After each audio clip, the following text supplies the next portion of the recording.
You walk into a conversation and as soon as you go to shake the person's hand, you go up. And you run out of things to say. Furthermore, you might even be thinking, Richard, I am always the most boring conversationalist out of anyone in the room. Well, hey, in this video, I want to show you exactly how not to be boring. Let's talk about these 3 different tips. Hey, if you're new to this channel, my name is Richard. I'm an entrepreneur as well as a high performance coach. And I would be doing a serious disservice to you if I did not teach you about how to not be boring in any kind of conversation. And it turns out that out of anyone who's boring, I'm one of the most boring people out there. I wake up at 5 a.m. I go to bed by 9 p.m. I do that 7 days a week. I pretty much have no hobbies besides building my business, making YouTube videos that serve you, and working out. But despite the fact that I am such an incredibly boring person, it doesn't take your own activities to actually dictate the fascination of your life. Let's talk about a couple of these tips on how to be less boring. Now look, why is it so important? Because it doesn't matter if we're talking about a romantic relationship in which you're interested in meeting that guy or gal. It doesn't matter if we're talking about an interview. It doesn't even matter if it's just making friends or having casual conversation at the coffee shop.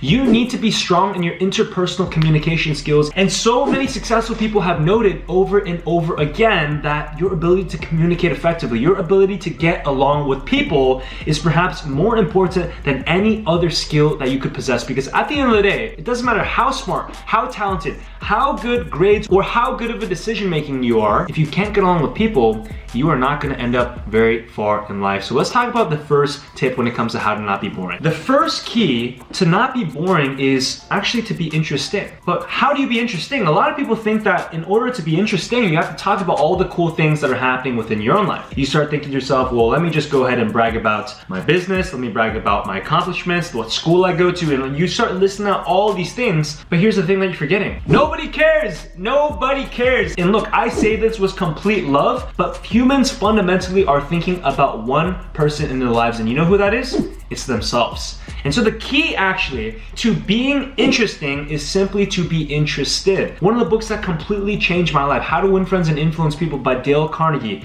In this book, Dale Carnegie talks about how you need to be genuinely interested in other people. So whenever I enter a conversation, I'm not gonna go ahead and say, hey, by the way, did you know that I have X, Y, and Z, that I've done A, B, and C? I ask about them. I ask about their interests. If I'm in a business setting, I talk about their business. I ask them to tell me more. I'm always in a learner's mindset. And when you can spark this curiosity and encourage people to talk about what they like, all of a sudden, they're going to be much more interested in you. The second thing is going to be really, really important. And let me actually illustrate it with an example here. It's called getting out of yourself. What do I mean by that? Let's say that you're in a conversation with someone in a very casual setting, and when you're having a conversation with them, even though you're nodding your head and it appears that you're listening to them, the whole time that you're looking straight into the eyes, nodding your head, what are you doing? You're thinking about the next thing that you're gonna say.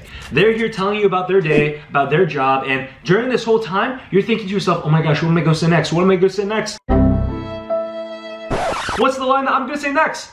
And you get so anxious that you're never actually fully present in the moment. I want you to completely eliminate that. Because look, I know you might be thinking, Richard, I don't know what I'm gonna say next in the conversation. If there's an awkward pause, then the conversation is just gonna get quiet. It's not gonna happen if you're fully present. I want you to be fully aware of what the other person is saying to you. Because it just so happens that if you can fully lock in and you can fully listen to what they have to say, that is going to lead you to your next question. When they tell you something about their work, and you're fully engaged in that conversation, that's going to enable for you to dig a little deeper, for you to ask a tangential question, for you to actually get to know someone, but that won't happen if the whole time you're stuck in your head thinking, what's the next thing I'm gonna say? What's the thing I'm gonna say to myself after they're done? It doesn't work like that, so you need to get outside your own head and stay fully engaged in listening to the other person. And the third high performance lesson that I wanna give to you is to go ahead and practice this methodology. It's to ask a question and then to affirm the response.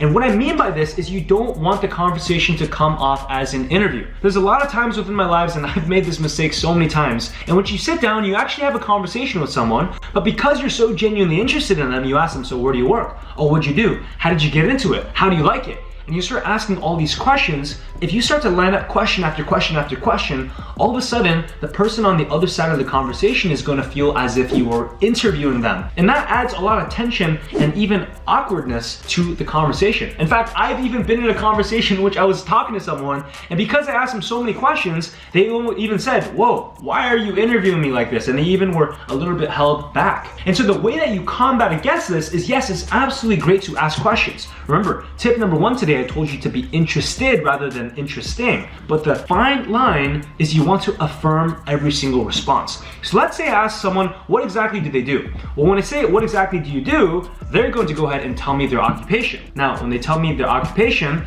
I'm gonna go ahead and affirm it with a sentence or two that simply buffers the sentence. So let's go ahead and do this example right here. Hey man, so what exactly do you do? Yeah, I'm a high performance coach. I make videos to make people more high performing and double their productivity. And how do you like it? I like it a lot. How long have you been doing it for? A year and a half. What's your favorite part of the job? Why are you interviewing me right now? Do you see exactly what I mean? That it's an example in which you definitely don't want to just ask them question after question after question. However, if in this conversation you just simply added a buffer, as soon as they told me what they do, you can go ahead and say, oh, that's really incredible. I've always wanted to do something like that. Or you could say, oh, that's incredible. I have a family member that also does something like that. When you add in a buffer statement that isn't a direct question, that adds a lot more of a free flow to the conversation. And look, if you have these 3 things and you practice these things over and over and over, you are going to be getting so good at interpersonal communication skills, and it's gonna serve you for the rest of your life. Now look, I wanna show so many more ways to help you be less boring, to help you communicate more effectively, and most importantly,